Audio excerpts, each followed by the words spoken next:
A sitting United States senator suffering a devastating third-place finish in a primary, that is an electoral earthquake. When Bill Cassidy failed to secure a spot in the Louisiana runoff on May 16, 2026, we weren't just watching a failed campaign. We were looking at the mathematical results of a fundamentally altered electoral blueprint. To really unpack this historic incumbent defeat, we have to look completely past the political rhetoric. We need to examine the structural realignment of the voter base that made this statistical anomaly of this May 2026 election even possible. Think about this for a second. 1962. That was the last time an incumbent senator placed third or worse in a primary anywhere in the United States. Literally, decades of structural incumbency advantage were just completely neutralized in a single night. Seeing a 24.4% vote share for a sitting senator is a historic collapse. Now, the permanent rift created by his 2021 vote to convict former President Trump definitely turned his traditional voting record into a fatal liability. But ideology alone didn't cause this finish. Pure mathematics and newly restricted electoral settings sealed the outcome.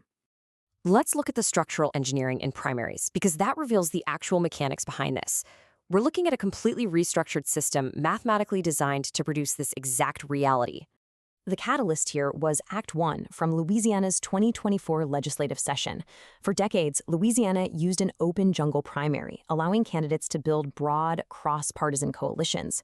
Act 1 methodically dismantled that structure by forcing independent voters to lock into a single party and totally excluding minor party voters. It strictly segmented the electorate. Suddenly, traditional candidates were isolated from the crossover voters they used to rely on. And this structural shift collided directly with some rapid, late-stage administrative adjustments. On April 29th, the Supreme Court ruled on the state's redistricting map. Then, by May 4th, an executive order suspended the U.S. House primaries. Just 2 days before the election, House Bill 842 officially postponed those House races to November, temporarily reverting them back to the old open primary system. The resulting dual-track system created massive mathematical complexity at the polls. With House races vanished from the voting machines, participation naturally filtered down to only the absolute most highly motivated, segmented voting blocks. When we examine the challenger coalition profiles within that newly restricted conservative voting bloc, we start to see how specific ideological archetypes found a distinct mathematical advantage. This dual challenger coalition captured the environment perfectly. On one hand, you had U.S. Representative Julia Letlow pulling in 45.2% of the vote, and on the other, State Treasurer John Fleming taking 28.3%. Together, a millennial MAGA loyalist and a self-financed populist completely boxed out the incumbent and absorbed the available voter pool. Their tactical approaches neatly divided the electorate. Letlow campaigned with a direct endorsement from Trump, focusing heavily on federal initiatives, like the Parents' Bill of Rights.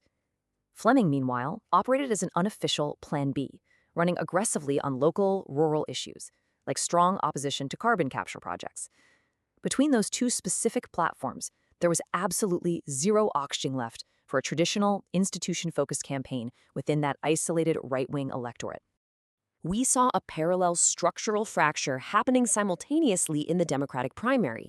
Jamie Davis, a crop farmer running on rural economic populism, dominated with 47.5%. That significantly outpaced the urban establishment backing of Nick Alvarez, who finished with 26.3%. Populism proved mathematically superior across both of these segmented party structures. Beyond campaign strategy, the institutional battleground was largely defined by public health oversight conflicts. These were fought right in the halls of the Senate Help Committee, where traditional scientific oversight fatally collided with executive loyalty. This friction began immediately at the committee level.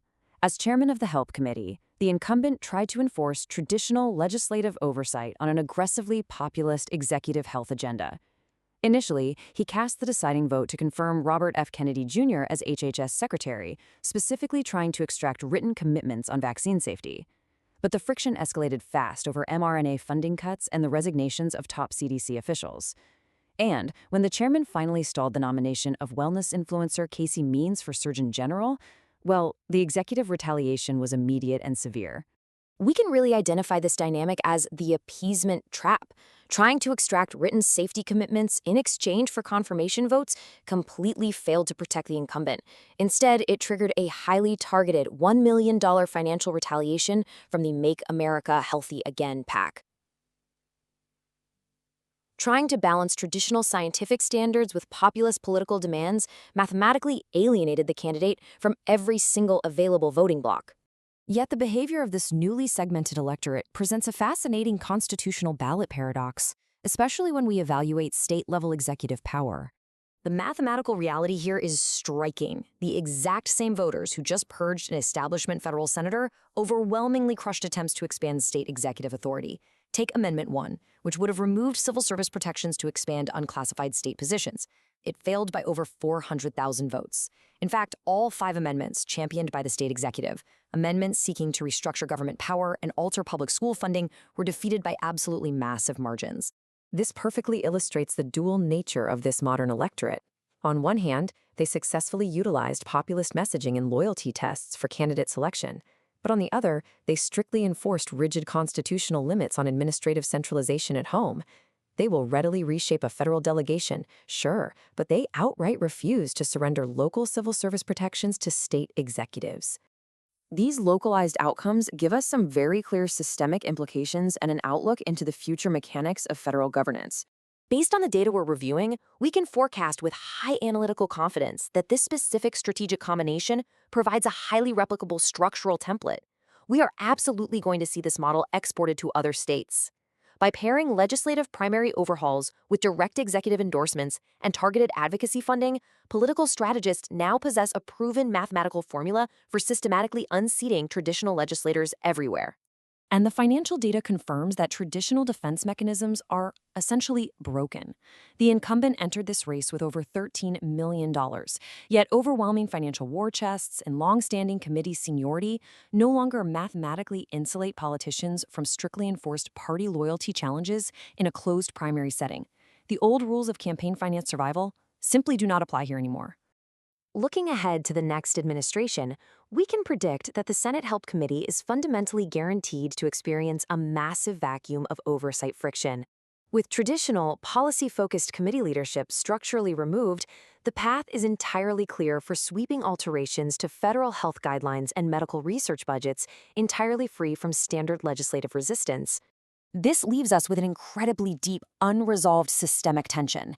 If primary electorates are structurally engineered to systematically remove oversight-focused lawmakers across the entire legislative branch, what institutional mechanisms actually remain to prevent unchecked executive consolidation within the federal bureaucracy?